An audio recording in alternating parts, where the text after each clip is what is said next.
Well done. Hey, how you doing?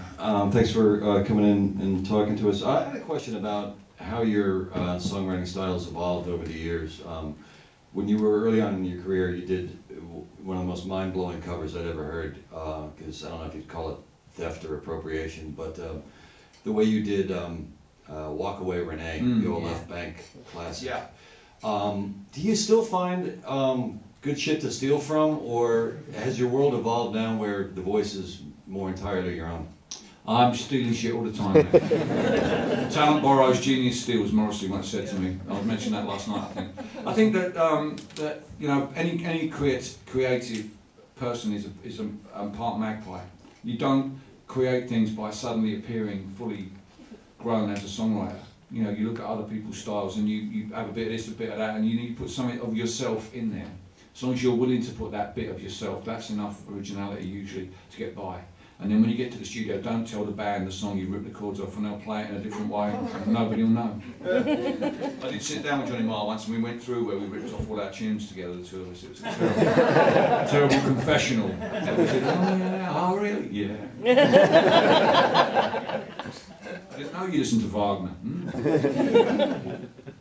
Sorry, bring them on, bring them on. What have you got? What have you got? Go on. Hey buddy. Hi Billy. Can you talk more about the Mermaid Avenue sessions? A third disc just came out. That's right. And I'm wondering if that's the complete, represents the complete number of songs you recorded then. And secondly, those sessions featured Jay Bennett, who is no longer with us and is very beloved in this area. And I wonder if you could talk about his contributions to that album in terms of the sound. It's really, those are two really magical records. Well, firstly, I think that is everything. Grant Showbiz here, producer sessions. Maybe 3 or 4 songs anyway. There's a song about there. No, we never recorded that. I just did that live. We did it in Chicago. Did we? Yeah. Okay. Well, there are a few, but I think really that's what's out now is as much complete as we could sort of put together.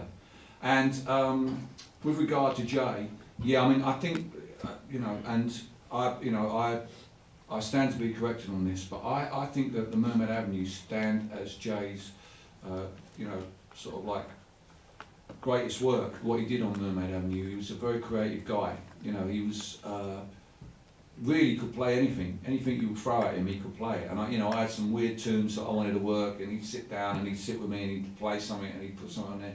And I think we should say he's responsible for the overall sound, really, wasn't he? You know, I mean, I think we all had our ideas. We all brought stuff there, but I think Jay's presence was what made the session sound so mercurial.